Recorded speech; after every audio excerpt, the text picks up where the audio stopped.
My grandson David faced his inaugural winter this year, marked by a record cold day according to the weather report. Concerns for David and his mother, Yvonne, crept into my thoughts.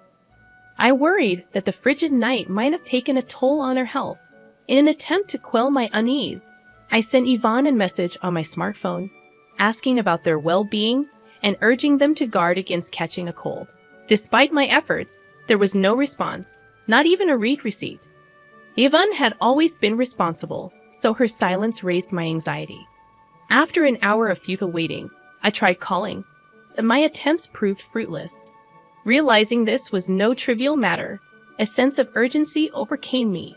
I hastily donned a thick jumper and rushed to drive to my son's family apartment. However, when I rang the intercom, there was no response. Fearing the worst, that Yvonne might have collapsed inside, I persuaded the building manager to open the door. The apartment was shrouded in darkness, with only faint street lamp light seeping in. Searching along the wall, I fumbled for the light switch, but my repeated attempts yielded no illumination. Anxious and irritated, I resorted to using my smartphone's flashlight to explore. "Yvonne, are you there?" I called out, wondering if they were simply out. Just as I contemplated leaving, a faint cry echoed from the bedroom, prompting me to rush towards it. In the bedroom, I found Yvonne shivering from the cold, desperately wrapping newborn David in a sheet to keep him warm. To my shock, I noticed Yvonne's once long, proud black hair was now chopped off, almost completely shaved. Bewildered, I questioned, "What happened here?" "My name is Mary Smith," a 61-year-old woman who had worked as a hairstylist for many years, running a salon out of my home. My husband and I had started the salon together, but he passed away from cancer when our son, Harry, was young. Despite the challenges, I raised Harry single-handedly. He often skipped school and got into trouble, leaving me to wonder if my parenting played a role. One day, Harry surprised me by expressing a desire to become a hairstylist. Initially shocked, I decided to support him in this newfound interest. After graduating from cosmetology school, Harry became an apprentice at a senior salon, where he met Yvonne. Their relationship blossomed, and soon Harry proposed to her, declaring his intention to marry. Meeting Yvonne, with her long black hair and bright smile, left me instantly liking her. A year after their marriage, Harry aspired to start his own salon. Despite his relatively short time as an apprentice, he exuded confidence as a hairstylist. Yearning to establish my own space and showcase my skills, I felt a tinge of concern. Drawing from my experience, I understood the challenges newcomers face in the industry. However, I couldn't dismiss the earnestness in Harry's eyes as he spoke about his dream. Curious about his financial standing, I inquired about his savings. Harry shared his bank book with a troubled expression and a sigh. Despite having a stable income, Harry's spending mirrored his earnings, leaving him far from accumulating enough to launch his own business. He had been squandering a significant portion of his earnings on leisure activities. While I contemplated advising him to reconsider, I chose to reassure him, saying, "Don't worry about the money. Enjoy indulging yourself." Perhaps it was my way of compensating for the loneliness of my fatherless upbringing.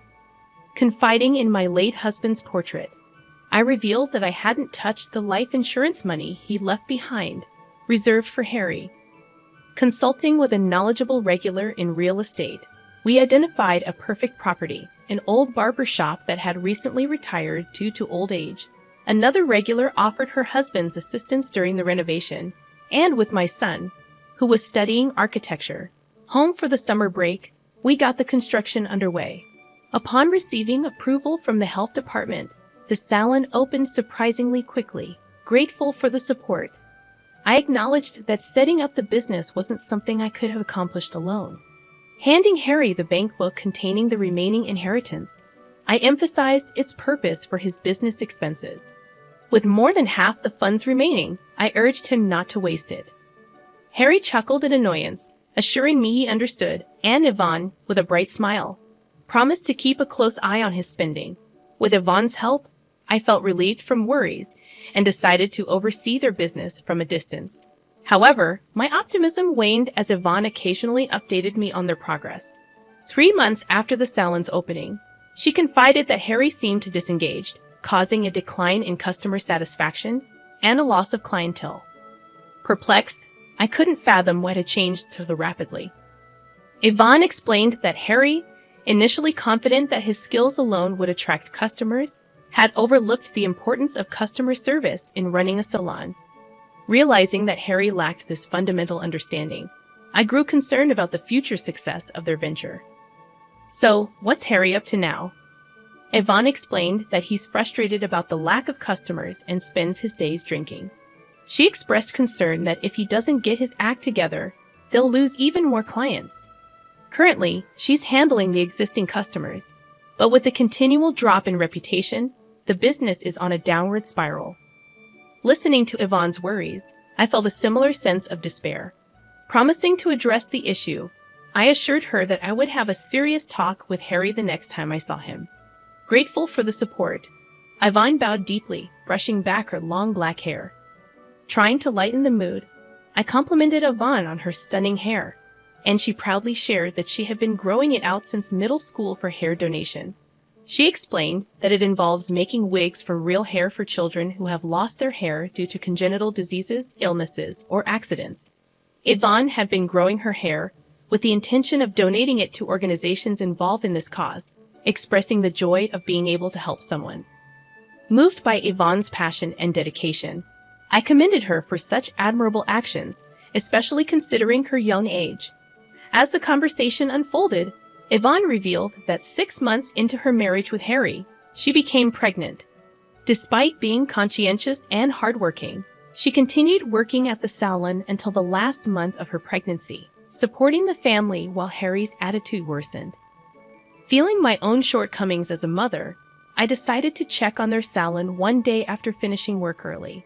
I encountered Harry as he was about to leave for a drink, dismissing the lack of customers as normal. Attempting to make him realize the impending fatherhood, he shrugged it off and left. Inside the salon, I found Yvonne cleaning the floor, having managed just one customer that day. Despite her exhaustion, she smiled brightly. Concerned about her well-being, I sternly emphasized the importance of proper nutrition, especially for the baby. Yvonne teared up and thanked me, expressing gratitude for the support. Learning from Yvonne that the salon was struggling and Harry was spending money recklessly, I couldn't help but feel that giving him the bank book was a mistake.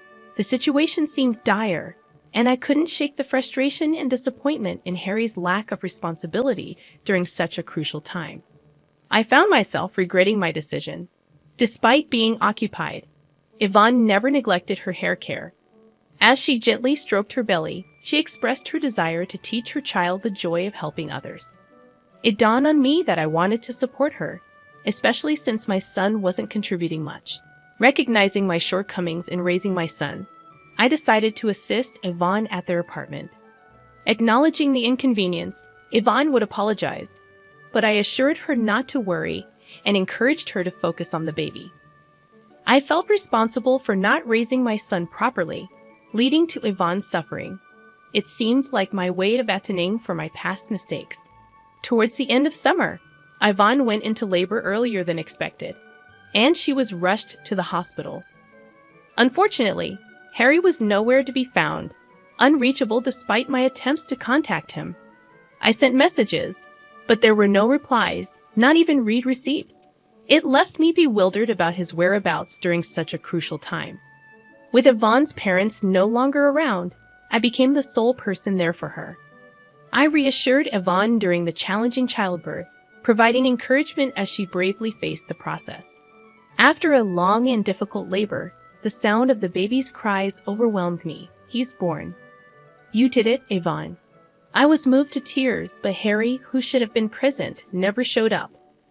Meanwhile, my grandson David was experiencing his first winter, and the weather report indicated a record cold day. Concerned about Yvonne and newborn David, I sent a message that night, but there was no response, heightening my worry.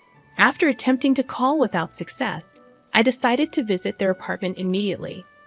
Upon arrival, the place was shrouded in darkness.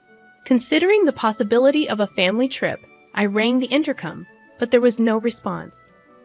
Fearing for Yvonne's well-being, I asked the building manager to open the door. The apartment was dark, and my attempts to turn on the lights proved futile. Using my smartphone's flashlight, I called out to Yvonne in the living room, receiving no response. As I was about to leave, a faint cry of a baby reached my ears from the bedroom. Rushing towards the sound, I discovered Yvonne shivering from the cold, wrapping newborn David in a sheet. To my shock, her once long, proud black hair had been roughly cut off, and her eyes, red and swollen from crying, looked at me helplessly, overwhelmed. I exclaimed, "This is terrible. How did this happen?" I removed my jumper and draped it over Yvonne. Assuring her, I said, "It's okay now. Just tell me what happened, as much as you can." Yvonne began to speak slowly, revealing that Harry continued his daily escapades even after David was born. Financial struggles escalated, leading to an inability to pay the electric bill. Yvonne, unable to tolerate the situation any longer, scolded Harry, hoping he would become a more responsible father.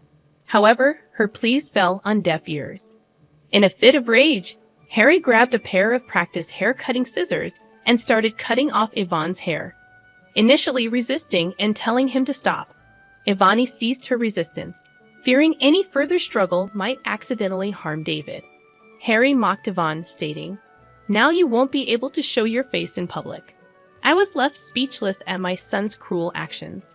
Yvonne apologized, blaming herself again, but I reassured her, expressing that it was not her fault. I hugged Yvonne tightly, tears streaming down my face. The whole situation was a result of my overindulgence in raising Harry. My heart burned with shame and anger at my own failings and my son's inability to empathize with others. Taking a deep breath, I called Harry. "Hey, Mom, long time no talk. What's up?" Harry responded casually, and I inquired about Yvonne and David's well-being.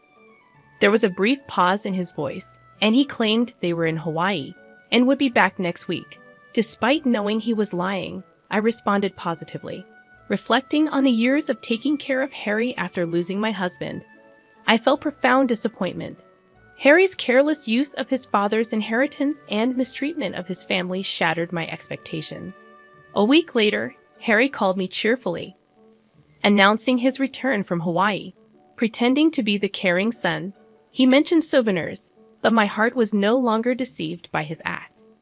Informing the building manager of my plans, I decided to take Yvonne and David back to my house.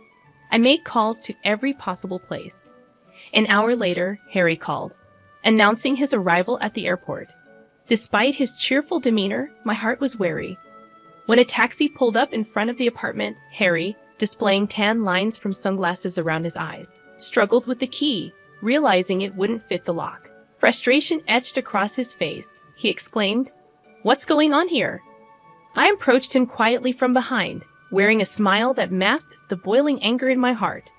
"Did you enjoy your trip to Hawaii?" I asked, trying to keep my tone light. Harry's relieved expression shifted as he saw me, mistaking the situation.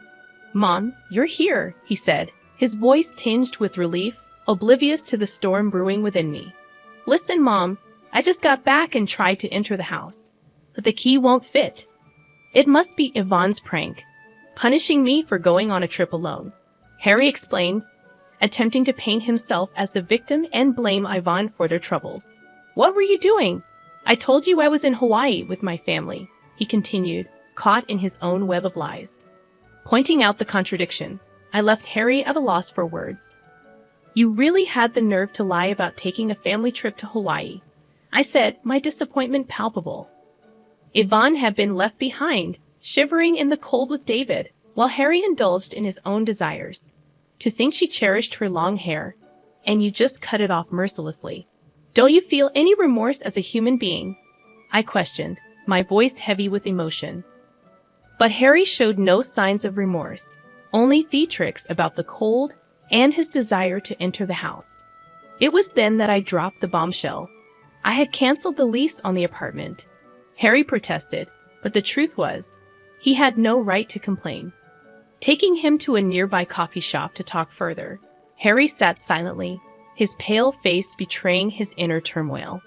Eventually, he confessed his selfish reasoning, admitting to his reckless spending and empty promises. I shattered his illusions, telling him I had already sold the salon and the equipment, leaving him with nothing to reclaim. His protests fell on deaf ears as I calmly left the coffee shop, leaving him to face the consequences of his actions. In the following month, Harry's life spiraled further downward. His pleas for help were met with cold shoulders, and he faced legal repercussions for his reckless behavior. As for Yvonne and David, they found solace in our salon. Yvonne, regaining her strength, filed for divorce and threw herself into her work. With David's cheerful presence, the salon blossomed, attracting more customers drawn to Yvonne's warmth. Though the pain caused by Harry's actions lingers, we find solace in the smiles that now fill our salon. And in a quiet corner, David sleeps peacefully, his innocence a reminder of the brighter future ahead.